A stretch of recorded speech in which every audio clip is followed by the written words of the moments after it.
Hello बच्चों। तो हम लोग कर रहे हैं फोटो इलेक्ट्रिक इफेक्ट और उसमें हमने फोटोन के बारे में लास्ट टाइम बहुत सारे अलग अलग चीज़ें देखी थी। आज हम पढ़ते हैं आइंस्टाइन की का photo electric effect equation. Einstein ने बहुत सारे अलग अलग तरह के इक्वेशन दिए फोटोन के बिहेवियर को समझाने के लिए, जिसमें से एक बहुत बेसिक सा इक्वेशन है। आइंस्टाइन ने बताया कि suppose it is any metal surface, ये कोई भी मेटल सरफेस है और इसके ऊपर फोटोन फॉल हो रहा है।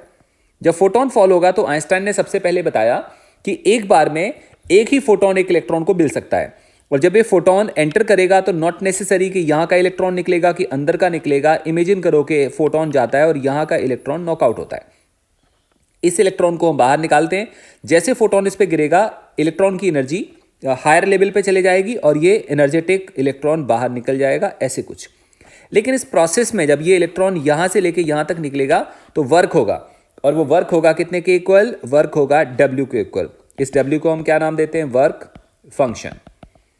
तो वर्क फंक्शन के बराबर एनर्जी का लॉस हो जाएगा। सो हमारे पास जो फोटोन फॉल हो रहा है उसकी एनर्जी है h न्यू, उसमें से W एनर्जी का यहाँ पे लॉस हो गया, और ये जब बाहर निकलता है तो उसकी काइनेटिक एनर्जी होती है ke के बराबर। So what is that ke?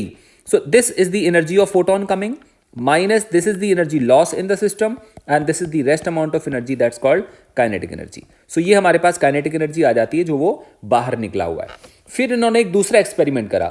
उन्होंने क्या करा कि सेम मेटल सरफेस के ऊपर अलग अलग तरह के फोटोन को फॉल कराया। मतलब हमने पहले कम फ्रीक्वेंसी के फोटोन को फॉल कराया, फिर और कम और डिफरेंट फ्रीक्वेंसी का फोटोन फॉल कराया, और एक बार हमने एक तरह का फोटोन गिराया जिसकी फ्रीक्वेंसी थी न्यू नॉट, और nu naught frequency was just sufficient to knock out this electron. बस इलेक्ट्रॉन केवल कहां तक आया? सरफेस तक आया, बस। इसके आगे इजेक्ट नहीं हुआ, मतलब उसके पास कोई काइनेटिक एनर्जी नहीं थी। इसका मतलब nu naught frequency of photon, nu naught frequency of photon is just sufficient to eject electron. मतलब ये वाली फ्रीक्वेंसी इलेक्ट्रॉन को इजेक्ट करने के लिए जस्ट सफिशिएंट थी। तो ऐसे वाले केस में हम बोल सकते हैं कि जो फोटोन की फ्रीक्वेंसी होगी वो न्यू नॉट के बराबर होगी, और ऐसी वाली फ्रीक्वेंसी को हम बोलते हैं threshold. This is the threshold frequency. So threshold frequency का फोटोन इसके ऊपर फॉल हो रहा है तो ये जस्ट इजेक्ट होकर यहां तक पहुंच जा रहा है। इसका मतलब हम क्या बोल सकते हैं? हम लोग बोल सकते हैं कि इसका मतलब हुआ कि हमारे पास जो फोटोन अभी फॉल हुआ उसकी जो एनर्जी थी, that energy was h nu naught and that was equal to how much? W। ये वर्क फंक्शन के इक्वल थी। तो अगर हम इस वाली वैल्यू को ऊपर डालते हैं तो हमें वैल्यू मिल जा रही है h nu minus h nu naught is equal to half m v square. This is the kinetic energy of ejected electron. So this is the relation. ये आइंस्टाइन ने समझाया, सो इसको हम बोलते हैं Einstein's photo electric equation. That is h nu minus h nu naught is equal to half m into v square, जहां पे m मास ऑफ इलेक्ट्रॉन होगा, v वेलोसिटी ऑफ इलेक्ट्रॉन है, न्यू हम जानते हैं उस फोटोन की फ्रीक्वेंसी है जो फॉल हो रहा है। New naught is the threshold frequency जिसपे इलेक्ट्रॉन बस जस्ट इजेक्ट आउट होता है। आइंस्टाइन ने अपने इक्वेशन के बेसिस पे कंक्लूजन करा और कुछ पर्टिकुलर कंक्लूजन दिया, और जिसमें कुछ उन्होंने पॉइंट लिखे। सो ये वो पॉइंट है, और इसको उन्होंने नाम दिया law of photo electric emission. ये आइंस्टाइन ने दिया हुआ है। सो पहला पॉइंट लिखा हुआ है फॉर अ गिवन मेटल। जिस मेटल के ऊपर अभी हम लोग फोटोन गिरा रहे थे, हम इसी मेटल की बात कर रहे हैं। So for a given metal and given frequency, given metal and given frequency of incident radiation या incident photon, the number of photo electrons ejected per second is directly proportional to intensity of incident light. हमें अच्छे से मालूम है जिस किसी surface के ऊपर लाइट फॉल होती है, लेट्स से ये सरफेस है, इसके ऊपर जब लाइट फॉल हो रही है इसकी इंटेंसिटी आई है, और सपोज करो कि इसमें से n इलेक्ट्रॉन बाहर निकल रहे हैं। अगर हम इसी सरफेस के ऊपर इंटेंसिटी को बढ़ा के अब की बारी 2i कर देते हैं, तो अगर पहले इलेक्ट्रॉन n निकल रहे थे तो अभी n से ज्यादा निकलेंगे और वो निकलेंगे 2n के बराबर। इसका मतलब हमें समझ में आया कि इंटेंसिटी और number of ejected electron directly proportional है। और हम लोग ये पहले भी डिस्कस कर चुके हैं, इंटेंसिटी बढ़ेगी इसका मतलब फॉल होने वाले फोटॉन्स के नंबर बढ़ेंगे, और फॉल होने वाले फोटोन के नंबर बढ़ेंगे तो बाहर निकलने वाले इलेक्ट्रॉन्स के नंबर भी उसी रेशियो में बढ़ेंगे। सो for a given metal and frequency of incident radiation. इसका मतलब हम फ्रीक्वेंसी को चेंज नहीं कर रहे, आने वाले फोटोन की फ्रीक्वेंसी सेम है और मेटल को भी चेंज नहीं कर रहे, सरफेस भी सेम है, बस इंटेंसिटी को डबल कर रहे हैं तो इलेक्ट्रॉन डबल हो जाएंगे। हाँ, अगर किसी तरह से हम इस मेटल को बदल दें, पहले किसी और मेटल के ऊपर फोटोन गिर रहे थे, अब किसी और मेटल के ऊपर फोटोन गिरेंगे, तो ये रिलेशन सही नहीं होगा, क्योंकि पहले वाले मेटल में वर्क फंक्शन कुछ और होगा, दूसरे मेटल में बेटा वर्क फंक्शन कुछ और आएगा। अगर वर्क फंक्शन दोनों में अलग अलग होगा तो इजेक्टेड इलेक्ट्रॉन के नंबर पक्का सेम आने वाले नहीं है। Clear? So for a given metal and frequency of incident radiation, the number of photo electrons ejected per second is directly proportional to the intensity of incident light. और ये पहला point है। Second point, for a given metal, हम किसी भी एक particular metal की बात करें, for a given metal there exist a certain minimum frequency of incident radiation below which no emission of photoelectrons takes place. This frequency is called threshold frequency. ये हम लोग अभी देख रहे थे। इस फ्रीक्वेंसी की यहां पे बात हो रही है, मतलब अगर हम न्यू नॉट से छोटी फ्रीक्वेंसी गिराएंगे तो इलेक्ट्रॉन बाहर निकल नहीं सकता। न्यू नॉट वो मिनिमम फ्रीक्वेंसी होगी जिस पे इलेक्ट्रॉन निकल गया, लेकिन ध्यान रखना ये न्यू नॉट सबके लिए सेम नहीं होगा। इस वाले मेटल के लिए थ्रेशोल्ड फ्रीक्वेंसी न्यू नॉट है, किसी और मेटल के लिए न्यू नॉट की वैल्यू कम या ज्यादा हो सकती है, डिपेंड करेगा वर्क फंक्शन किस मेटल में कितना है। क्लियर? सो हर मेटल का वर्क फंक्शन डिफरेंट होगा, और अगर मेटल का वर्क फंक्शन डिफरेंट होगा उसके हिसाब से उसकी थ्रेशोल्ड फ्रीक्वेंसी भी सेम नहीं आएगी, बट उससे डिफरेंट आएगी। थर्ड पॉइंट देखें, अब threshold frequency, the maximum kinetic energy of emitted photo electron is independent of incident intensity of incident light but depends upon the frequency. Understand करो, मान लो हमारे पास ये मेटल का सरफेस है,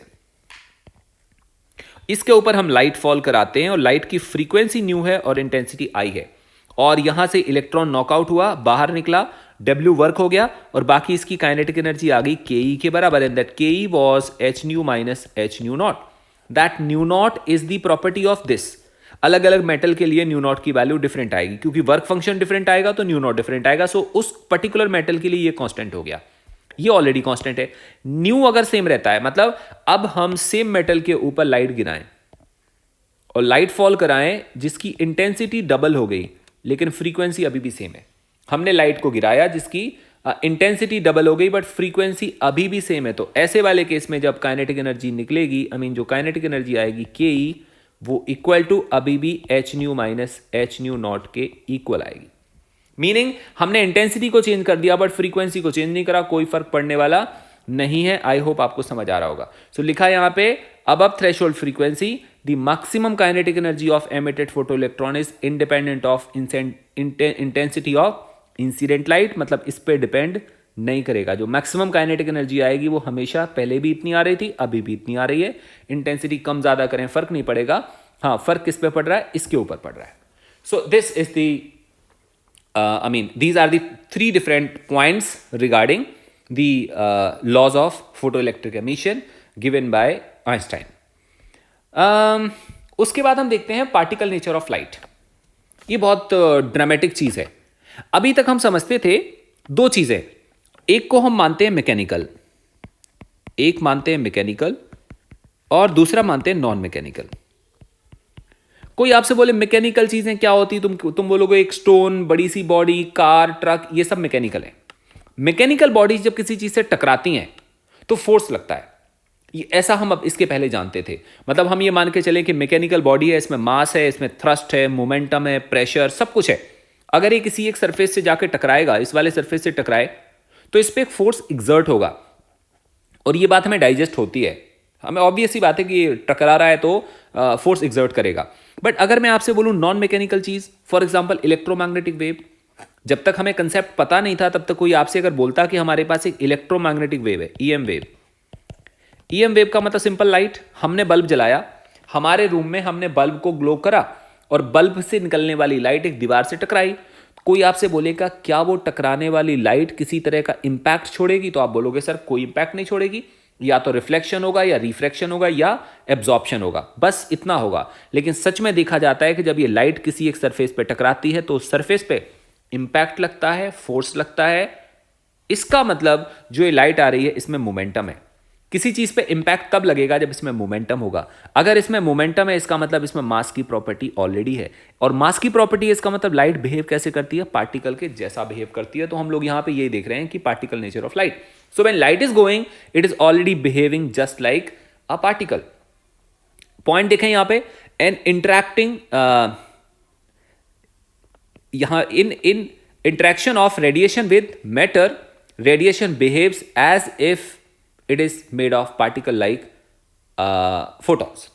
मतलब जब भी कभी ये लाइट इंटरेक्ट करेगी, रेडिएशन इंटरेक्ट करेगा किसी भी सरफेस के साथ, तो ये ऐसे बिहेव करेगा जैसे ये कैसे बना हो, पार्टिकल से बना हो. तो फोटोन बेसिकली एनर्जी के पैकेट होती हैं, बट वो पार्टिकल के जैसा बिहेव करते हैं. हमारे पास एविडेंस है उसका. कैसे होगा? Each photon has energy.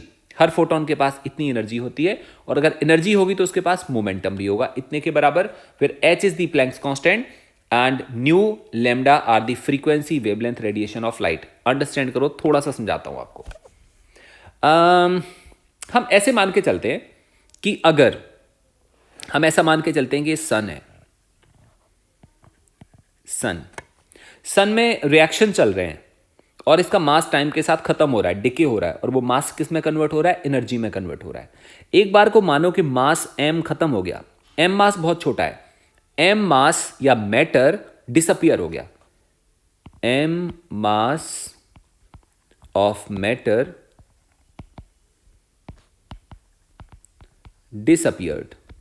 तो डिसअपियर्ड का मतलब दुनिया में से हमेशा के लिए खत्म हो गया. तो अगर ये खत्म होगा तो किस में कन्वर्ट हो जाएगा? एनर्जी में कन्वर्ट हो जाएगा. तो ये एनर्जी में कन्वर्ट हो गया, और वो एनर्जी कितने के इक्वल है? mc² के इक्वल है. मतलब अगर इसमें से m मास हमेशा के लिए डिसअपियर हो गया तो वो एनर्जी बन गई कितना? mc². परफेक्ट. और ये एक तरह का फोटोन बन गया. इतनी एनर्जी कौन कैरी कर रहा है? ये फोटोन कैरी कर रहा है. परफेक्ट हो गया. और फोटोन को हम मान सकते हैं कि एक पैकेट है, इस तरह का पैकेट है, जो भाग रहा है कितने स्पीड से? c स्पीड से. तो कोई तुमसे बोले कि सर इसका मोमेंटम कितना होगा, इसका मोमेंटम कितना होगा, तो तुम बोलोगे मोमेंटम होगा p, और वो कितना होगा? कितना मास डिसअपियर हुआ था? m मास डिसअपियर हुआ था. क्या हम बोलेंगे कि फोटोन में मास है? हम बिल्कुल नहीं बोलेंगे. हाँ, ये मास जिसको हम m से यहां पे डिफाइन कर रहे हैं, ये मास ऑलरेडी नहीं है, क्योंकि अब ये मास नहीं बना. अब ये क्या बन गया? Pure form of energy. इसको मास नहीं बोल सकते. बट ये पास्ट में जाके देखें, जहां से ये mc² आया वो एक्चुअली मास था. That mass is now completely converted into energy. चलो हम फिर भी मान के चलें कि ये उस मास की प्रॉपर्टी को कैरी कर रहा है जितना मास खत्म हुआ था, और ये मास कितने स्पीड से भाग रहा है? c स्पीड से. तो मोमेंटम को कितना होना चाहिए? m इंटू सी. m इंटू सी को हम कैसे निकालेंगे? m इंटू सी को निकालेंगे हम E/c. ध्यान से देखें तो हमें क्या दिखाई दे रहा है? E की वैल्यू लग रही है mc². अगर हम इसमें से c डिवाइड कर देंगे तो क्या बन जाएगा? mc. इसका मतलब फोटोन का मोमेंटम एक्चुअली क्या होगा? E/c के इक्वल होगा. आपको बात समझ में आ रही है? फोटोन का मोमेंटम होगा E/c के इक्वल. और यहां पे E किसके इक्वल है? E होता है hc/λ के इक्वल. इसका मतलब momentum is p = E/c, that is equal to E का मतलब था hc/λ, क्योंकि हमें मालूम है एक फोटोन की एनर्जी होती है hc/λ divided by c, that becomes h/λ. So what is h/λ? h/λ is the momentum of photon, जहां पे h है प्लैंक्स कांस्टेंट, और लैम्डा का क्या मतलब है? लैम्डा का मतलब है wavelength of that particular photon. इसलिए यहां पे लिखा हुआ है each photon has energy E = h new या hc/λ, और उसका मोमेंटम कितना होगा? मोमेंटम होगा E/c, E/c. E/c का मतलब h ν/c या hc/λ, और c से डिवाइड करेंगे तो बचेगा h/λ, जहां पे h is Planck's constant, nu and lambda are frequency at wavelength of radiation, और c यहां पे क्या है? c है वेलोसिटी ऑफ लाइट. हम क्या पढ़ रहे हैं? Particle nature of light. और हम यहां पे अलग अलग पॉइंट से एविडेंस देख रहे हैं कि लाइट एक्चुअली पार्टिकल के जैसा बिहेव करती है. इतने डिस्कशन में कैसे मालूम चला? इतने डिस्कशन में इसलिए मालूम चला क्योंकि फोटोन के पास मोमेंटम है, और मोमेंटम किसके पास होता है? मोमेंटम होता है पार्टिकल के पास. इसका मतलब अगर फोटोन के पास मोमेंटम है तो ये फोटोन एक तरह से पार्टिकल के जैसा बिहेव करेगा, मतलब लाइट एक पार्टिकल के जैसा बिहेव करेगी. सम मोर पॉइंट, इस पॉइंट को देखते हैं. Irrespective of intensity of radiation, all the photons of a particular frequency nu or wavelength lambda have same energy hc/λ and same momentum this much. कहने का मतलब हुआ कि अगर हमारे पास बहुत सारे फोटोन हो और उन फोटोन की फ्रीक्वेंसी सेम हो, मतलब we have so many photon और हर फोटोन की फ्रीक्वेंसी सेम है, इंटेंसिटी अलग अलग है। मतलब we have one photon, frequency nu, intensity I. We have another photon, frequency nu, intensity 2I. Intensity अलग अलग है, तभी लिखा ना irrespective of intensity of radiation. Radiation की इंटेंसिटी कम है या इंटेंसिटी ज्यादा है, प्रोवाइडेड उसमें से निकलने वाले फोटॉन्स की फ्रीक्वेंसी सेम होनी चाहिए। आप इंटेंसिटी समझते हैं, इंटेंसिटी का मतलब ब्राइटनेस, चमक। मैं आपसे बात करूं कि एक बल्ब है जिसकी इंटेंसिटी बहुत ज्यादा है, इंटेंसिटी ज्यादा होने का मतलब उसकी ब्राइटनेस, उसमें से लाइट का अमाउंट बहुत ज्यादा निकल रहा है। लेकिन फ्रीक्वेंसी सेम होने का मतलब उनमें से निकलने वाली वेव का टाइप, वेव का टाइप सेम है। We have two bulbs, bulb number 1, bulb number 2। इसमें से पिंक कलर की लाइट निकल रही है, तो इसमें से पिंक लाइट निकल रही है, इसमें से भी पिंक निकल रही है। ये डल है, डल, और ये ब्राइट है। ब्राइट होगा तो इंटेंसिटी ज्यादा होगी, डल होगा तो इंटेंसिटी कम होगी। लेकिन पिंक इसमें से भी निकल रहा है, पिंक इसमें से भी निकल रहा है, तो फ्रीक्वेंसी दोनों की कैसी होगी? फ्रीक्वेंसी दोनों की सेम होगी, बट इंटेंसिटी दोनों की अलग अलग होगी। तो इंटेंसिटी का मतलब समझ आ रहा है? Irrespective of intensity of radiation, all photons of a particular frequency nu और wavelength lambda have same energy and same momentum, जो अभी अभी हम लोगों ने देखा था। आगे देखें, bye increasing intensity of radiation, अभी मैंने बोला ये डल था और ये ब्राइट था। Bye increasing intensity of radiation of a given frequency or wavelength on a metal surface, there is only increase in number of photons per second falling on that surface, while each photon is having the same energy. It shows that photon energy is independent of intensity of radiation. बेटा same बात हो रही जो अभी अभी मैंने समझाया था। इसके पहले भी मैं सेम बात समझा रहा था कि यहाँ पे अगर हम इंटेंसिटी फॉल करा रहे थे, प्रीवियस टॉपिक में हम लोगों ने देखा था कि हम डिफरेंट इंटेंसिटी फॉल करा रहे थे। इंटेंसिटी अलग होने से नंबर ऑफ फोटोन बढ़ जाएंगे कि यहां पे कम फोटोन फॉल हो रहे हैं, यहां पे ज्यादा फोटोन फॉल हो रहे हैं। लेकिन अगर फ्रीक्वेंसी सेम है तो एनर्जी की वैल्यू इक्वल आएगी। तो हम लोग इस वाले पॉइंट में देख रहे हैं कि by increasing intensity of radiation of a given frequency और wavelength on a metal surface, there is only increase in number of photons per second falling on that surface, while each photon is having the same energy. It shows that photon energy is independent of intensity of radiation. बहुत बढ़िया। आगे fifth point लिखा है, all photons emitted from source of radiation travel through space with the same speed c equal to speed of light. मतलब अगर एक source में से अलग अलग तरह के फोटोन निकलते हो, किसी की फ्रीक्वेंसी कम है, किसी की ज्यादा है, किसी की इंटेंसिटी कम है, किसी की ज्यादा है, वेवलेंथ डिफरेंट है, कोई फर्क नहीं पड़ेगा। हर फोटोन कितने स्पीड से चलता है? सी स्पीड से चलता है। It is independent of everything, provided कहां की बात कर रहा हूं? स्पेस की बात कर रहा हूं। ऐसा ना हो कि वो फोटोन अगर पानी में एंटर कर गया फिर उसकी स्पीड डिफर कर जाएगी, अदरवाइज स्पेस में हर फोटोन की स्पीड सेम होती है। नेक्स्ट पॉइंट है, the frequency of photon gives the radiation a definite energy, जिसको हम लोगों ने क्या बोल रहे हैं? कलर। अभी मैंने आपको समझाया था pink colour and pink colour, perfect है। तो अ डेफिनेट एनर्जी और colour which does not change when photon travels through different media, powerful. Actually जब भी लाइट एक मीडियम से दूसरे मीडियम में ट्रेवल करती है तो उसकी फ्रीक्वेंसी पे कोई फर्क नहीं पड़ता। जैसे अगर हम एक पर्टिकुलर कलर की लाइट को वैक्यूम में से पास करा के पानी में एंटर कराएं तो वैक्यूम में फ्रीक्वेंसी और पानी में फ्रीक्वेंसी पे कोई फर्क नहीं पड़ेगा। फ्रीक्वेंसी की वैल्यू एग्जैक्टली सेम आएगी, जितनी बाहर थी उतनी अंदर जाके होगी, इसलिए उस पर कोई फर्क पड़ने वाला नहीं है। Seventh point, the velocity of photon in different media is different which is due to change in the wavelength. So basically अगर हम बात करें एयर, लेट से हम लोग यहां पे देखते हैं समझने के लिए, यहां पे है एयर और यहां पे है वाटर। तो जब वेव आती है ना तो वेव की लेंथ एयर में ज्यादा होती है, और जब ये वाटर में जाती है तो इसकी लेंथ सेम हो जाती है, लेकिन फ्रीक्वेंसी सेम होगी। अगर फ्रीक्वेंसी न्यू है तो ये न्यू होगी। हाँ, अगर ये लैम्डा नॉट है तो ये लैम्डा होगा।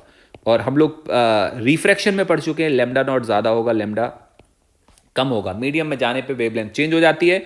यहाँ पे स्पीड सी होगी और यहाँ वी होगी, जहाँ पे वी की वैल्यू सी से कम होती है। फ्रीक्वेंसी सेम है। लैम्डा नॉट को कैसे समझेंगे हम लोग? लैम्डा नॉट होगा सी अपॉन न्यू, और लैम्डा को कैसे समझेंगे? लैम्डा होगा वी अपॉन न्यू, क्योंकि फ्रीक्वेंसी नहीं बदल रही है। यहां पे स्पीड c थी, wavelength was that wavelength lambda naught and frequency new था, सो ऐसे रिलेशन आएगा। यहां पे ये लैम्डा है, और अगर ये लैम्डा है तो हम समझ सकते हैं this is v upon new, और v c से कम है इसलिए लैम्डा नॉट से कम होगा। सो आई मीन ये वेवलेंथ और फ्रीक्वेंसी का रिलेशन है। सो 7th पॉइंट जो अभी हम लोग बात कर रहे थे, the velocity of photon in different media is different which is due to change in its wavelength. एक और चीज है यहां पे जो इंपॉर्टेंट पॉइंट है वो मैं बता दूं, आइंस्टाइन ने समझाया था। आइंस्टाइन ने क्या समझाया कि अगर हम किसी मैटर की बात करें, किसी मैटर या मटेरियल की बात करें, तो वो दो सिचुएशन में हो सकता है, या तो वो रेस्ट में हो सकता है या वो मोशन में हो सकता है। और रेस्ट और मोशन, रेस्ट में हो या मोशन में हो, मास पे फर्क पड़ जाता है।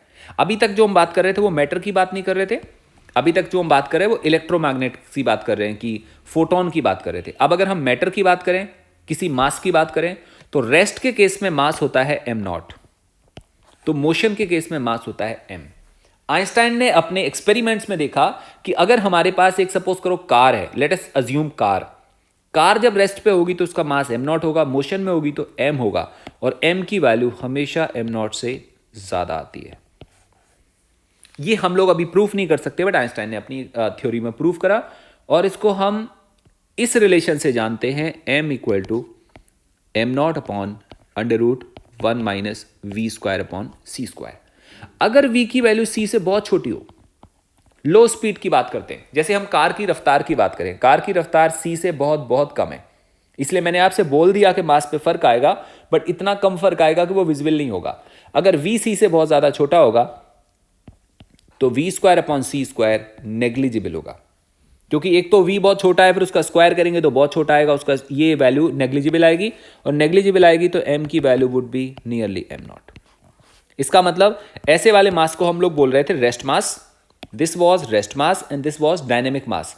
अगर v और c में बहुत ज्यादा गैप है, ऐसे कुछ गैप है, तो डायनेमिक मास और रेस्ट मास की वैल्यू नियरली सेम आती है, और अगर ऐसा नहीं हुआ तो फिर नियरली सेम नहीं आएगी, फिर काफी ज्यादा वाइड गैप आ जाएगा। तो अगर हम बात करें कि एग्जाम्पल के तौर पे we say that v equal to let say nearly c/10, c/10 का मतलब हुआ 3 × 10⁻7, ये काफ़ी ज़्यादा बड़ी स्पीड्स हैं।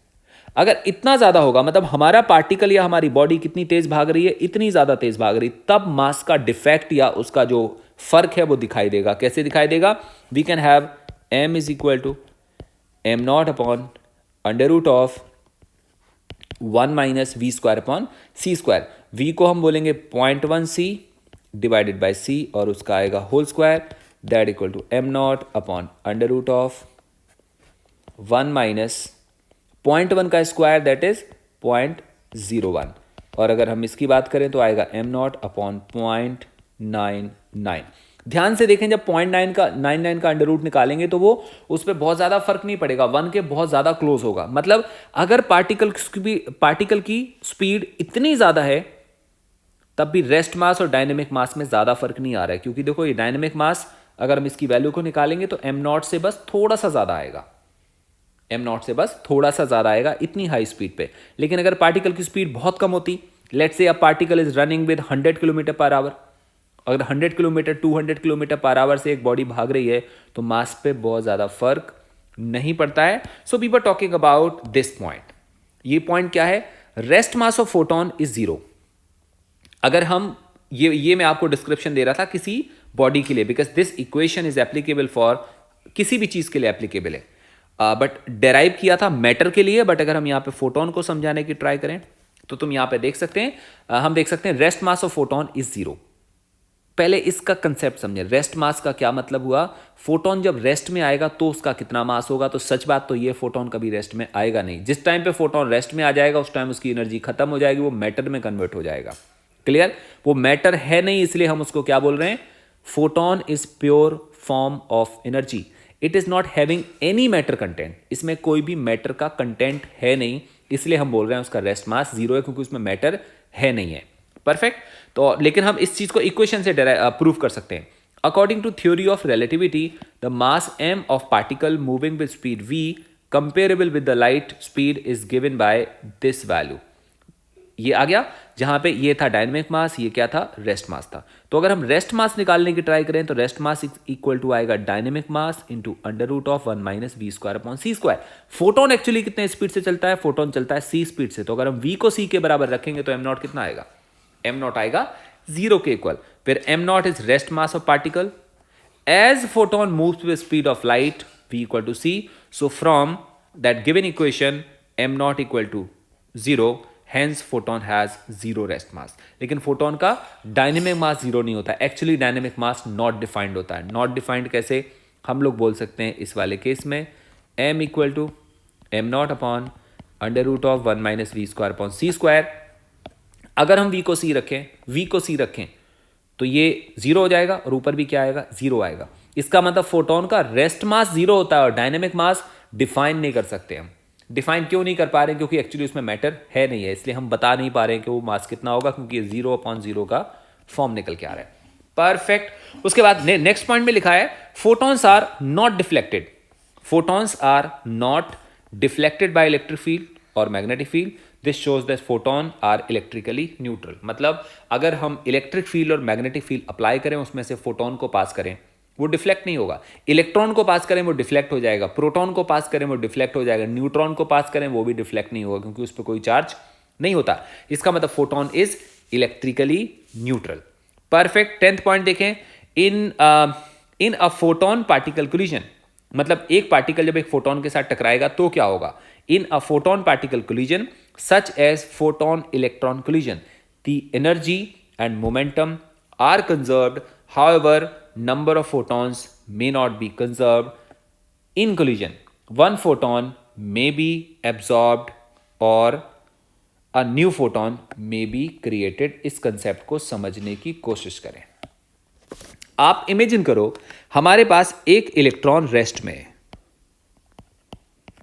ये रेस्ट में है और इसके ऊपर फोटोन गिरता है। जैसे फोटोन गिरेगा सडनली फोटोन की सारी एनर्जी उसी टाइम खत्म हो जाती है, इलेक्ट्रॉन को मिल जाती है और फोटोन का एग्जिस्टेंस खत्म हो जाता है। Photon is no more now और इसको एनर्जी मिलेगी और सडनली डायनेमिक नेचर में आ जाएगा और ये इजेक्ट होकर किसी एक डायरेक्शन में चला जाएगा। अगर तो ये मेटल के अंदर है और ऑर्बिट में घूम रहा है तो ये एक्साइटेड होकर बाहर को कहीं निकलेगा। लेकिन अगर फोटोन सच में आपको रुका हुआ ऐसा मिल जाए, जो कि पॉसिबल नहीं है, अगर मिल जाए और एच न्यू एनर्जी का फोटोन इसके साथ टकरा रहा है ऐसे, उसके बाद फोटोन तो खत्म हो जाएगा, केवल इलेक्ट्रॉन भागेगा विद वेलोसिटी v। कोई बोलेगा कि सर आप रिलेट करो कि कितनी वेलोसिटी होगी, तो तुम बोलोगे sir p initial equal to p final, क्योंकि इनके बीच में जो कोलिजन हो रहा है उन पे जो फोर्सेस काम करेंगे वो इंटरनल होंगे। एक्चुअली फोटोन जो चल के आ रहा है उसका मोमेंटम कितना होगा, वो मोमेंटम होगा p equal to h upon lambda. अभी हम लोगों ने देखा था h upon lambda is equal to p final. Photon खत्म हो गया, कौन बच गया, इलेक्ट्रॉन बच गया और हमारे पास वैल्यू क्या आएगी, m इंटू वी। मतलब this much was the momentum of photon. इस इलेक्ट्रॉन के पास कोई मोमेंटम नहीं था। अब बाद में जब ये फोटोन इसके साथ क्लब हो गया तो electron of mass m is running with some velocity v। In general हम लोग क्या करते थे कि जब दो पार्टिकल आपस में कोलाइड करते थे तो नेट मास दोनों का सम हो जाता था। याद होगा आपको, जैसे मैं आपको समझाऊं +1 के टॉपिक्स, हमारे पास m1 मास m2 मास, ये मान लो u वेलोसिटी से टकरा रहा है और फिर बाद में क्या होता था, दोनों मास क्लब हो जाते थे m1 प्लस m2 और फिर वो v वेलोसिटी से भागता था। शायद आपको याद होगा।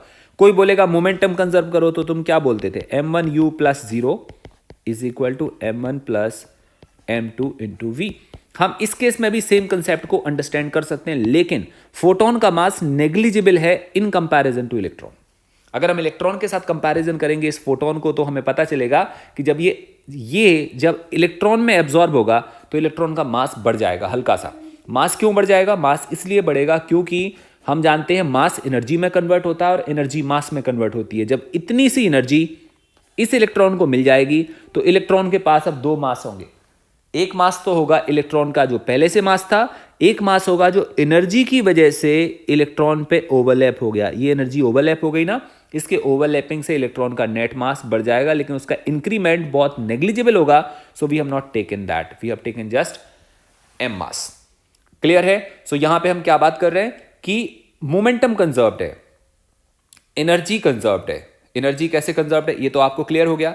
अगर हमसे कोई बात करे कि एनर्जी की बात करें तो एनर्जी आप बोलोगे सर पहले हमारे पास इसके पास कोई एनर्जी नहीं थी, इसके पास कोई एनर्जी नहीं थी, मतलब इसके पास एनर्जी थी तो this energy plus zero is equal to final energy. So energy is conserved but number of photons conserved नहीं होंगे। उसका कारण है कि सपोज करो हमारे पास एच न्यू एनर्जी का फोटोन आता है और वो इलेक्ट्रॉन के साथ टकराता है और उसके बाद इलेक्ट्रॉन खुद एक वेलोसिटी से भाग रहा है प्लस एक फोटोन इजेक्ट हो जाए, ऐसा भी पॉसिबल है, या दो फोटोन इजेक्ट हो जाए ऐसा भी पॉसिबल है। ये ऐसा कैसे पॉसिबल है? क्योंकि ये फोटोन इसके ऊपर गिरेगा, इसमें एब्जॉर्प्शन करेगा और एब्जॉर्प्शन के बाद मे बी इलेक्ट्रॉन में से फर्दर रेडिएशन हो जाए या दो फोटोन निकल जाए या ऐसा कुछ हो जाए, तो ये भी पॉसिबल है। इन शॉर्ट फोटॉन्स के नंबर कंजर्व नहीं होंगे। पहले कितने फोटोन थे, बाद में कितने होंगे, पता नहीं है। यहां देखो, यहां इस वाले केस में इलेक्ट्रॉन के साथ ही क्लब हो रहा है, पहले एक फोटोन था, बाद में कोई फोटोन नहीं है। इसका मतलब फोटोन के नंबर्स कंजर्व नहीं है, एनर्जी और मोमेंटम इज कंजर्व। सो यहां लिखा है 10th पॉइंट में, in photo particle collision such as photon electron collision energy and momentum are conserved, however number of photons may not be conserved. May not लिखा है, हो भी सकता है और हो भी नहीं सकता। मे not be conserved in collision, one photon may be absorbed और a new photon may be created. So it was all about the photoelectric theory. Photon की थ्योरी कैसा है, फोटोन कैसे बिहेव करते हैं, उनमें अलग अलग तरह के ग्राफ, उनके इक्वेशन का बिहेवियर कैसा आता है। So this is now over. तो बच्चों ये बहुत इंपॉर्टेंट टॉपिक है, de Broglie hypothesis. So long back there was a theory कि लाइट एक वेव है, मतलब लाइट वेव फॉर्म में। ये हमारे पास एक सोर्स है S1 और एक सोर्स है S2 और यहां से लाइट चलती है कुछ ऐसे, और ये किसी एक पॉइंट पे जाके मिलती है। इसको हम, और इस फिनोमेना में जब ये वेव मिलती है ना, तो मिलने के बाद एक रिजल्टेंट वेव का फॉर्मेशन होता है और वो ऐसे वेव बन जाती है। इसको हम बोलते हैं रिजल्टेंट वेव। अगर इसका इक्वेशन है y1 equal to a1 sine omega t minus k x, ऐसा कुछ है, और इसका इक्वेशन है y2 equal to a2 sine omega two t minus k two x, हम लोग जनरलाइज ले लेते हैं ऐसे कुछ, इसको भी हम ऐसे कह सकते हैं। जब ये दोनों रिजल्टेंट दोनों वेव मिलती हैं तो एक वेव का फॉर्मेशन होता है, that's called y equal to a sine omega t minus k x, और इस वाले प्रोसेस को हम इंटरफेरेंस नाम देते हैं। इंटरफेरेंस, तो इंटरफेरेंस, दो वेव्स हमेशा इंटरफेरेंस करती हैं और रिजल्टेंट वेव का फॉर्मेशन करती हैं। तो वेव नेचर को समझाने के लिए तीन फिनोमेना है। One is called interference, second is diffraction, third is polarisation. ये तीनों फिनोमेना वेव थ्योरी को जस्टिफाई करते हैं और ये बोलते हैं कि लाइट वेव है। अगर लाइट वेव ना होती तो इंटरफेरेंस, डिफ्रैक्शन और पोलराइजेशन नहीं होता। उसके बाद, और ये हाइगन ने या डिफरेंट साइंटिस्ट ने समझाया इंटरफेरेंस पैटर्न को, and they were rigid that light is wave in nature. उसके बाद साइंटिस्ट आए, जैसे अभी हम आइंस्टाइन की बात कर रहे थे, प्लैंक की बात कर रहे थे, ये साइंटिस्ट आए, इन लोगों ने क्या बोला, नहीं लाइट तो पार्टिकल इन नेचर है, ये पार्टिकल नेचर शो करती है। हमें पता है क्योंकि जब हम इंटरफेरेंस फिनोमेना देखते हैं तो डिफरेंट टाइप के ऑब्जर्वेशन आते हैं, और जब हम पार्टिकल नेचर देखते हैं तो डिफरेंट टाइप के ऑब्जर्वेशन आते हैं। और यहां पे इन्होंने प्रूव करा कि लाइट पैकेट्स के फॉर्म में बनी हुई है और इन पैकेट को हम क्वांटा या फोटोन बोलते हैं, जिनकी एनर्जी h न्यू के इक्वल होती है। So this nature is particle nature and this nature is wave nature. So बहुत बड़ा फाइट था। एक ग्रुप ऑफ साइंटिस्ट थे जो बोलते थे कि लाइट वेव नेचर है, और दूसरा ग्रुप ऑफ साइंटिस्ट थे जो बोलते थे कि लाइट पार्टिकल नेचर है, और लाइट दोनों बिहेवियर देती थी। ये थ्योरी भी बिल्कुल सही जस्टिफाई होती है, ये थ्योरी भी बहुत प्रॉपर जस्टिफाई होती है। So there was a big fight कि फिर क्या सच क्या है, लाइट वेव नेचर है कि पार्टिकल नेचर है। सो डी ब्रॉगली इमर्स्ड एंड उन्होंने अपनी थ्योरी को दिया। उन्होंने कहा कि लड़ो मत, लाइट पार्टिकल भी है, लाइट वेव भी है, मतलब लाइट पार्टिकल बिहेवियर भी शो करती है और वेव बिहेवियर भी शो करती है। किसी ने पूछा ये कैसे, तो उन्होंने बताया नॉट ओनली लाइट, दुनिया की हर चीज जो पार्टिकल है वो वेव है, जो वेव है वो पार्टिकल है। मतलब आपस में मर्ज्ड हैं चीजें, हमें दिखती अलग अलग हैं बट वो एक्चुअली आपस में मर्ज है। मैं आपको अपनी थ्योरी के हिसाब से कुछ समझाना चाहता हूं। आप इमेजिन करो कि हमारे पास ये एक कार है, ये एक कार है और ये जा रही है एक पर्टिकुलर स्पीड से, v स्पीड से। क्या आप बोल सकते हो कि ये कितनी भी महंगी, कितनी भी अच्छी कार हो, इसमें जीरो वाइब्रेशन हो? Is it possible? A car is running with v speed, can you से कि ये कितनी भी महंगी कार है, इसमें वाइब्रेशन हो ही ना, मतलब देयर इज नो वाइब्रेशन? तो आंसर आएगा ऐसा पॉसिबल नहीं है। रोड कितना भी अच्छा हो, कार कितनी भी अच्छी हो, ये बात अलग है, सब में वाइब्रेशन की डिग्री अलग अलग होगी, पर वाइब्रेशन होगा। एक बार को मान लो लो स्पीड पे नहीं होगा तो हाई स्पीड पे होगा। जब कार रिलेटिवली काफी ज्यादा तेज चलेगी तो it will vibrate, may be ज्यादा वाइब्रेट करे, मे बी कम वाइब्रेट करे, बट हम माइक्रो सेंसर से कैलकुलेट कर सकते हैं कि कार में वाइब्रेशन है। इवन इंजन स्टार्ट होता है तब भी वाइब्रेशन बिगिन हो जाते हैं, बहुत माइन्यूट लेवल पे हो बट होते हैं। So when car is running it will have vibration. What is the vibration? car is going straight, और वाइब्रेशन का मतलब क्या होगा? हल्का हल्का सा, ये इसको हम बोलेंगे वाइब्रेशन। आप देख पा रहे हैं वाइब्रेशन लेफ्ट राइट हो रहे हैं, कार कहां पे जा रही है? आगे पीछे जा रही है। अगर इसको प्लॉट करके देखें तो क्या बन गया? वेव बन गया। इसका मतलब running car has wave nature. So हम लोग बोल सकते हैं कि running car is a body associated with wave nature. Wave nature इससे क्या समझ आता है? इससे समझ आता है कि एवरी बॉडी, अभी मैंने केवल कार की बात करी, हम बात कर सकते हैं every body has wave nature.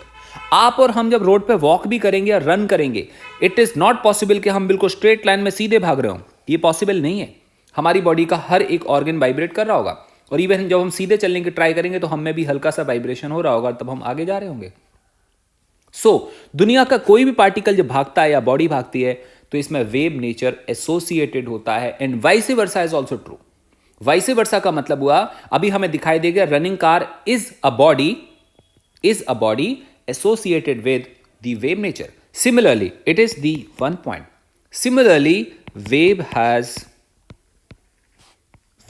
Has particle nature. ये अभी हम लोगों ने थोड़ी देर पहले आइंस्टाइन के इक्वेशन के हिसाब से अंडरस्टैंड करा था।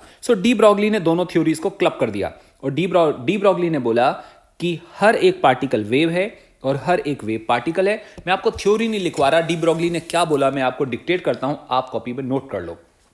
According to de Broglie, a moving material particle sometimes acts as a wave, sometimes acts as a wave, and sometimes as a particle, or a wave associated with a moving particle which controls the particle in every aspect.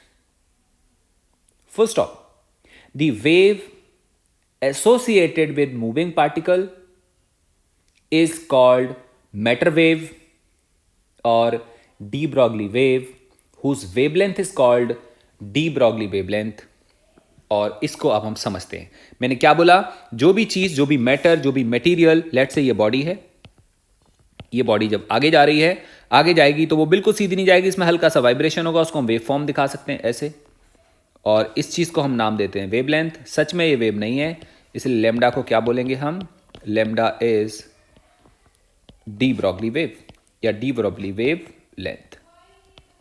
इसको समझने का ढंग क्या है, हम इसको कैसे समझेंगे? दोबारा से हम चलते हैं उसी वाली थ्योरी पे जो हमने पहले पढ़ा था, आपको अभी अभी समझाया था, दोबारा से स्टार्ट करते हैं।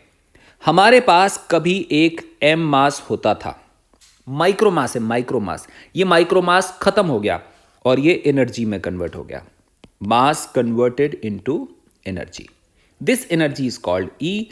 आइंस्टाइन के हिसाब से इट इज mc²। और इस चीज को हमने क्या नाम दिया? इस चीज को हमने नाम दिया फोटोन। अब ये मास खत्म है, फोटोन बन गया। Photon has momentum, momentum p equal to m into c, that is mc² upon c, that equal to e/c। ये हमारे पास रिलेशन आ गया। प्लैंक की थ्योरी के हिसाब से जो फोटोन चल रहा होता है उसकी अपनी फ्रीक्वेंसी होती है और उसकी एनर्जी होती है E equal to h nu और hc अपॉन लेमडा। मतलब ये रिलेशन प्लैंक का है, ये रिलेशन प्लैंक ने दिया और ये रिलेशन आइंस्टाइन ने दिया। दोनों रिलेशन सेम थे या ठीक थे, तो हम दोनों को मर्ज कर सकते हैं। मर्ज करेंगे तो हम क्या लिखेंगे? P इक्वल टू E/c, जहां पे E की वैल्यू आएगी hc upon lambda divide by c, that comes out h/λ। या हम यहां से लेमडा कैलकुलेट करें तो हम लोग क्या कह सकते हैं? h upon p, it's a relation. और ये जो रिलेशन है h upon lambda equal to h upon p, is applicable for photon and particle और बॉडी, दोनों के लिए एप्लीकेबल है। मतलब ये रिलेशन फोटोन के लिए भी एप्लीकेबल है और किसी बॉडी या पार्टिकल के लिए भी एप्लीकेबल है। अगर ये एप्लीकेबल है तो हम आगे की कहानी सुनते हैं, डी ब्रॉगली की कहानी सुनते हैं, जो डी ब्रॉगली ने अपने हिसाब से वेव नेचर को समझाया। तो आप ऐसे बोल सकते हैं कि हमारे पास मान लो एक बॉडी है जिसका मास m है और इसको हम नाम दे सकते हैं मैटर वेव। अब हम इसको मैटर वेव नाम देंगे, डी ब्रॉगली की थ्योरी को आगे बढ़ाएंगे।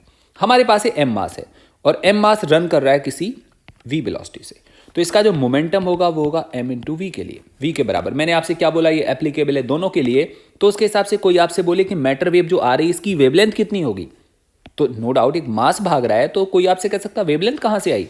तो अभी हमने पढ़ा अगर मास m भागेगा तो वाइब्रेट होता हुआ भागेगा तो इसकी अपनी एक वेवलेंथ होगी और वो वेवलेंथ होगी लेमडा इक्वल टू रिलेशन ऊपर लिखा है h upon p, that is h upon m। यहाँ c नहीं लिखेंगे, क्या लिखेंगे v। और ये जो वेवलेंथ आ रही है इसको हम बोलते हैं डी ब्रॉगली वेवलेंथ, और ये मैटर वेव की वेवलेंथ है क्योंकि ये फोटोन की वेवलेंथ नहीं है, ये किसी पर्टिकुलर मटेरियल बॉडी की वेवलेंथ है। परफेक्ट। यहां से हम देख पा रहे हैं कई सारे पॉइंट्स। हम एक पॉइंट ये देख पा रहे हैं कि इन्होंने कंक्लूजन क्या करा। बेसिकली डी ब्रॉगली ने कंक्लूजन करा कि जो मैटर वेव हमारे पास आ रही है, जो वेवलेंथ आ रही है, वो बेसिकली प्रोपोर्शनल टू 1/v है। देखो साफ दिख रहा है आपको, प्रोपोर्शनल टू 1/v आ रहा है। तो हम लोग क्या कह सकते हैं, हम लोग कह सकते हैं it means if a material particle moves faster than D Broglie wave associated with it is smaller. एक पार्टिकल अगर तेज भागेगा तो इसकी वेवलेंथ छोटी हो जाएगी। तो अगर एक पार्टिकल स्लो चल रहा होगा तो वेव ऐसे होगी, और अगर फास्ट चलेगा तो वेव ऐसे ऐसे होगी, इसकी वेवलेंथ छोटी हो गई है। क्लियर है ये। और एंड वाइस वर्सा भी बोल सकते हैं, फास्ट चलेगा तो एक तरह का, स्लो चलेगा तो उसका ठीक उल्टा हो जाएगा। मास के साथ भी सेम रिलेशन आ रहा है, मास के साथ रिलेशन आ रहा है, lambda is directly proportional to 1/m। हम क्या बोल सकते हैं, जिस पार्टिकल का मास ज्यादा होगा उसकी वेवलेंथ कम होगी, जिसका मास कम होगा उसकी वेवलेंथ ज्यादा होगी। एक और बात हम देख पा रहे हैं कि अगर, मतलब इसको हम मान सकते हैं सेकेंड पॉइंट, अगर हम एक और पॉइंट देखें कि अगर v 0 हो, इफ v इक्वल टू 0, तो लेमडा आ रहा है इनफाइनाइट। बेटा इनफाइनाइट लेमडा का मतलब no wave nature, no wave nature. उसका कारण इनफाइनाइट वेवलेंथ का क्या मतलब है। मैं अगर आपसे बोलूं कि ये वेवलेंथ, ये वेव है, इसकी वेवलेंथ इनफाइनाइट नहीं है, लेकिन अगर किसी की वेवलेंथ इनफाइनाइट हो तो वो ऐसे नहीं होगा, वो फिर बिल्कुल फ्लैट होगा, सीधा होगा। वेव तो तब होगा ना जब ये होगा, इसकी वेवलेंथ कम है, इसकी वेवलेंथ ज्यादा है, इसकी वेवलेंथ और ज्यादा है, और अगर किसी की इनफाइनाइट वेवलेंथ होगी तो वो बिल्कुल सीधा होगा, ऐसा। इसका मतलब हुआ कि अगर इनफाइनाइट वेवलेंथ है तो इनफाइनाइट वेवलेंथ का मतलब it is having no wave nature. तो अगर कोई बॉडी रेस्ट में होगी, कोई बॉडी रेस्ट में होगी तो उसके पास कोई वेवलेंथ नहीं होगी, और अगर कोई बॉडी इनफाइनाइट वेलोसिटी से चले, जो पॉसिबल नहीं है क्योंकि c से ज्यादा वेलोसिटी पॉसिबल नहीं है, बट हम लोग फिर भी बात कर ले रहे हैं, अगर v इनफाइनाइट होगा तो लेमडा 0 होगा। इन शॉर्ट, स्टैटिक बॉडी में वेव नेचर नहीं होता, बट डायनेमिक बॉडी में वेव नेचर होता है। तो हम लोग इस वाली बात को यहां से समझ सकते हैं। हम लोग अगला पॉइंट भी बोल सकते हैं, de Broglie wave associated with a moving particle produces, moving particles are independent of charge and mass, I mean charge and nature of the particle. Meaning यहां पे हम देख रहे थे डी ब्रॉगली में कहीं पे भी चार्ज का रिलेशन नहीं लिखा, मास लिखा है, वेलोसिटी लिखा है, और h तो यूनिवर्सल कांस्टेंट है। बॉडी में चार्ज हो या बॉडी में चार्ज ना हो, डी ब्रॉगली वेव का उसके साथ में कोई रिलेशन नहीं है। अच्छा एक और चीज समझनी पड़ेगी, यहां पे मास दिया हुआ है और मैटर का मास बदलता रहता है। अगर हम बात कर रहे हो मास की तो वो इस हिसाब से रिलेट होता है, √1 - v² अपॉन c²। तो अगर एक पार्टिकल रन कर रहा है, this mass is called rest mass, this mass is called dynamic mass. अगर एक पार्टिकल रन कर रहा है तो उसका मास ये होगा, ये नहीं होगा, ये होगा। जितनी ज्यादा तेज स्पीड से चलेगा इसकी वैल्यू उस हिसाब से बदल रही होगी। और अगर कोई बोले अब वेवलेंथ निकालो तो तुम बोलोगे h upon m into v, that is h upon v तो हमने अलग कर लिया, m की जगह हम लोग लिखेंगे m0 upon √1 - v² upon c²। Actually ये रिलेशन आएगा वेवलेंथ का। अगर कोई हमसे बोलता है कि वेवलेंथ कैलकुलेट करो, अगर हम इसको प्रॉपर लिखेंगे तो ये आ जाएगा h ऊपर आएगा √1 minus v square upon c square divided by m not into v. So this is the relation जो बता रहा है कि वेवलेंथ केवल इस हिसाब से नहीं बदलेगी बट मास भी वेलोसिटी के हिसाब से बदलेगा। तो actually change of wavelength on velocity depends upon this type of relation. Heisenberg principle है जो पार्टिकल की के बारे में समझाता है। थोड़ा सा समझाता हूं आपको। हमारे पास ये पार्टिकल है, अगर तो ये पार्टिकल सीधा जा रहा होता, स्ट्रेट जा रहा है, तो हम इसका position versus time, position relate कर सकते हैं विद टाइम। बताना हमारे लिए आसान होगा। कारण है क्योंकि ये बिल्कुल सीधा जा रहा है। तो आपको पता होगा पहले इधर था, अब इधर है, अब इधर है, इधर है। 1 आवर में इतना, तो 2 आवर्स में कितना, हमें पता चलेगा कि पार्टिकल कहां होगा। लेकिन सपोज करो कि पार्टिकल में डुअल वाइब्रेशन हो, मोशन इधर हो रहा है लेकिन वो एजिटेशन इधर कर रहा है, ऐसे ऐसे जा रहा है। अब हम इसकी पोजीशन एक टाइम पे नहीं बता सकते, मतलब ये डिफिकल्ट होगा हमारे लिए कि पार्टिकल कहां पे है, कौन सी वाली पोजीशन पे। सो हाइगनबर्ग ने अपना एक प्रिंसिपल बताया, मैं आपको सुनाता हूं। De Broglie wave hypothesis led Heisenberg to predict Heisenberg's uncertainty principle, which states that it is impossible to measure both position and momentum of subatomic particle at a given time very accurately। मतलब समझाता हूं, अगर हमारा एक particle भाग रहा है तो इसकी पोजीशन और इसका मोशन, पोजीशन एंड मोशन, और मोशन का मतलब मोमेंटम से, इसका पोजीशन और इसका मोशन या मोमेंटम एक ही टाइम पे बता पाना बहुत मुश्किल है। अगर तुम इसका मोशन बताओगे तो पोजीशन भूल जाओगे, पोजीशन ढूंढोगे तो इसका मोशन भूल जाओगे, क्योंकि इसमें बहुत ज़्यादा वेरिएशन हो रहा है, क्योंकि ये वेव नेचर को शो कर रहा है। सो इसीलिए हाइगनबर्ग ने, ऑल्दो हमारे फिजिक्स के टॉपिक में नहीं है इसके बारे में डिस्क्रिप्शन, बट मैं आपको फिर भी बता रहा हूँ, एक न्यूक्लियस के अराउंड इलेक्ट्रॉन घूम रहा है। इलेक्ट्रॉन काफी ज्यादा तेज भागता है, नियरली 10⁻6 मीटर पर सेकेंड और 10⁻7 मीटर पर सेकेंड। इतना तेजी से चलने वाला इलेक्ट्रॉन वेव फॉर्म में चलेगा, वेव फॉर्म में चलेगा, वो सीधा नहीं चलेगा। So it will form a wave like this. अब जब वो वेव फॉर्म में चलेगा तो वो बहुत बुरी तरह से अनसर्टेन होगा, मतलब इसको ढूंढना बहुत मुश्किल होगा हमारे लिए, मतलब हम इसका पोजीशन और मोमेंटम दोनों लोकेट नहीं कर सकते। हाइगनबर्ग ने पोजीशन को समझाया डेल्टा एक्स से और मोमेंटम को समझाया डेल्टा पी से। तो अगर इसकी पोजीशन में अनसर्टेनिटी आती है डेल्टा एक्स और मोमेंटम में डेल्टा पी, जब हम इसको सॉल्व करते हैं तो ये नियरली इक्वल टू आता है h/2π। सिंस इस इक्वेशन की हमारे टॉपिक में नीड नहीं है, हम लोग इसको ज़्यादा एडवांस नहीं करते, इसलिए मैं आपको इसको डिस्क्राइब नहीं कर रहा, बस मैं आपको एक रिलेशन समझा रहा हूँ। आई बिलीव आप लोग केमिस्ट्री में इसको शायद पढ़ेंगे। सो ये हमारे पास रिलेशन आ जाता है और ये डी ब्रॉगली के इक्वेशन के बेसिस पे आता है। अगर कोई हमसे बोले कि कोई हमसे ऐसे बोले कि रिलेशन बताओ डी ब्रॉगली वेवलेंथ का टेम्परेचर के साथ, relation for D Broglie wavelength with temperature. आप बोलेंगे सर इसका क्या मतलब है? इसका मतलब है अगर हम किसी एक पार्टिकल की बात करें, छोटे से मैटर पार्टिकल की बात करें या इलेक्ट्रॉन की बात करें जो फ्रीली इलेक्ट्रॉन रिवॉल्व कर, फ्रीली इलेक्ट्रॉन मेटल के अंदर चलता है, अगर हम उसकी बात करें तो हम क्या देखेंगे कि लेट्स से मैं आपको समझाता हूं। ये हमारे पास एक मेटेलिक वायर है और इस मेटेलिक वायर में जो आउटर मोस्ट ऑर्बिट के इलेक्ट्रॉन्स होते हैं वो आपस में इधर से उधर जाते रहते हैं। इस ऑर्बिट का इलेक्ट्रॉन यहां जा सकता है। टेम्परेचर बढ़ाएंगे तो इनका डायनेमिक नेचर जिग होना ये चेंज होता रहता है। तो अगर इनका डायनेमिक नेचर चेंज होगा, इनकी वेलोसिटी चेंज होगी, इनकी वेलोसिटी चेंज होगी तो डी ब्रॉगली वेवलेंथ भी बदलेगी। और हम अच्छे से जानते हैं कि जो काइनेटिक एनर्जी ऐसे पार्टिकल्स की होती है वो होती है K = 3/2 काइनेटिक एनर्जी = 3/2 kT, जहां पे K का मतलब होता है बोल्ट्जमैन कांस्टेंट और T का मतलब होता है एब्सोल्यूट टेम्परेचर।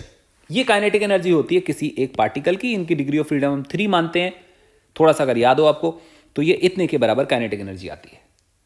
एक चीज हम अभी समझते थे, हमें समझ में आ गया था कि लेमडा की वैल्यू क्या होगी, h/p, मतलब h/p और h/mv। अच्छा, इसको हम समझते कैसे? काइनेटिक एनर्जी को हम समझते होते हैं कि अगर एक पार्टिकल होगा जिसकी काइनेटिक एनर्जी k होगी, वो कितना होगा, 12 mv², या इसको हम बोलते हैं m² v² upon 2m। m से ऊपर नीचे मल्टीप्लाई कर दिया, मतलब क्या बन गया, p² अपॉन 2m। ये किसका रिलेशन आ गया? काइनेटिक एनर्जी का।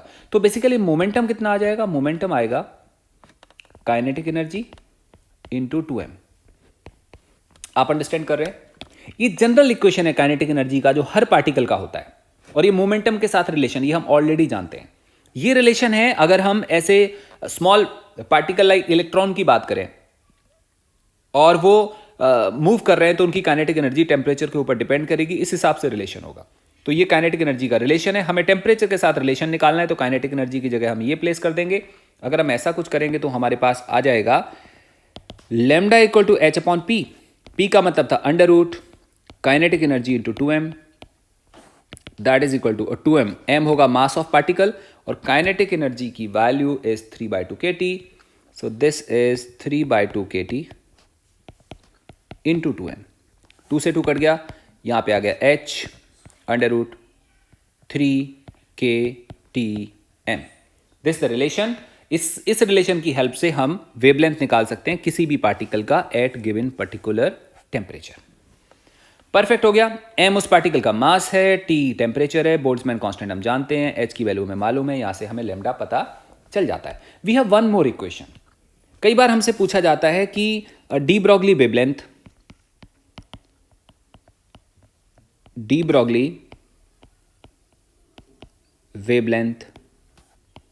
Of an electron. कई बार हमसे इलेक्ट्रॉन की वेवलेंथ पूछी जाती है। ये कैसे पूछेंगे? आप इमेजिन करो कि हमारे पास ये फिलामेंट है, हमने इसको हाई टेंशन बैटरी के साथ कनेक्ट कर दिया तो ये गर्म हो जाएगा, गर्म होगा तो इसमें से इलेक्ट्रॉन निकलेंगे। यहां पे हमने एक परफोरेटेड शीट लगा दी और इसको कनेक्ट कर दिया। मैं बहुत रफ सा स्केच बना रहा हूं अपने हिसाब से। इसको कनेक्ट कर दिया हमने हाई टेंशन बैटरी के साथ, ऐसे कुछ, और ये ऐसे कर दिया। सो this is now negative potential, this is positive potential. और हमें मालूम है कि इलेक्ट्रिक फील्ड केवल यहां पे होगी, प्लस से माइनस की तरफ, और कहीं इलेक्ट्रिक फील्ड नहीं होगी। इसका मतलब जो इलेक्ट्रॉन यहां से निकलेंगे इन पे कोई फोर्स नहीं काम करेगा क्योंकि इलेक्ट्रिक फील्ड इधर है, इधर तो है नहीं है। तो ये हाई एनर्जी इलेक्ट्रॉन यहां से एंटर कर जाएंगे, इसमें से एंटर करके जैसे वो यहां पहुंचेंगे तो वो क्या देखेंगे? इलेक्ट्रिक फील्ड इधर है। इलेक्ट्रॉन पे फोर्स कहां लगेगा? अपोजिट डायरेक्शन में। जब अपोजिट डायरेक्शन में लगेगा तो इन पर फोर्स लगेगा तो ये भागेंगे, ये भागेंगे तो यहां से लेके वहां तक पहुंच जाएंगे। तो बेसिकली इलेक्ट्रॉन पे वर्क होगा, और वर्क कितना होगा? EV के बराबर। जहां पे V क्या चीज है? Potential difference. हम जानते थे ना वर्क होता है Q into delta we. Delta we मतलब पोटेंशियल डिफरेंस और Q मतलब E। ये वर्क होगा, उसकी वजह से इलेक्ट्रॉन के पास एक काइनेटिक एनर्जी आएगी हाफ mv²। ये काइनेटिक एनर्जी आ जाएगी हाफ mv²। तो यहां से हम V की वैल्यू कैलकुलेट कर सकते हैं कि इलेक्ट्रॉन के पास वेलोसिटी कितनी आएगी। वो आएगी अंडर रूट 2ev/m। इतनी वेलोसिटी आ जाएगी। तो कोई बोले अच्छा इसकी वेवलेंथ बताओ, तो तुम बोलोगे वेवलेंथ होता था h/p, मतलब h/mv। बहुत अच्छी बात है, v की वैल्यू रखते हैं तो यहां से आ जाएगा lambda equal to h/m। v का मतलब अभी अभी हम लोगों ने देखा था, देखो कितना आ रहा है 2ev/m। तो यहां पे हम लिखेंगे 2ev/m। इस m को अगर हम अंडर रूट के अंदर रखेंगे तो हमारे पास वैल्यू आ जाएगी 2em इंटू वी। परफेक्ट है। अब एक चीज ध्यान से देखने की है, इसकी वैल्यू हम जानते हैं 6.6 into 10⁻⁻। Clear? So this we know, mass of electron हमें मालूम है, सब कुछ मालूम है, पोटेंशियल अलग अलग हो सकता है। इसका मतलब हमारे पास जो रिलेशन है वो lambda is proportional to 1/√v। ये रिलेशन आ रहा है। और प्रोपोर्शनैलिटी कांस्टेंट तुम अभी कैलकुलेटर उठा के कैलकुलेट कर सकते हो। जब हम इसको कैलकुलेट करके देखते हैं तो ये इक्वल टू आता है lambda equal to 12.27 into 10⁻⁻10 divided by √v। और ऑब्वियस है SI यूनिट में आएगा तो मीटर में आएगा। हम इसको और सिंप्लीफाई करें तो आ जाएगा 12.27 एंगस्ट्रॉम डिवाइडेड बाय √v। ये रिलेशन बहुत इंपॉर्टेंट है। बहुत बार आपसे पूछा जाता है कि बताओ इलेक्ट्रॉन की वेवलेंथ कितनी होगी, और तुमसे ये बोला जाएगा कि इलेक्ट्रॉन इज इजेक्टेड और projected between v potential difference. तो अगर तुम्हें पोटेंशियल डिफरेंस की वैल्यू पता हो तो तुम लैम्डा पता कर सकते हो कि वेवलेंथ एक्चुअली उस पर्टिकुलर इलेक्ट्रॉन की कितनी होगी जो एक पोटेंशियल से या लोअर पोटेंशियल से एक पोटेंशियल पॉइंट से दूसरे पोटेंशियल पॉइंट तक रन कर रहा होगा। उस टाइम पे आपसे वेवलेंथ पूछेंगे तो आप ये बता पाएंगे।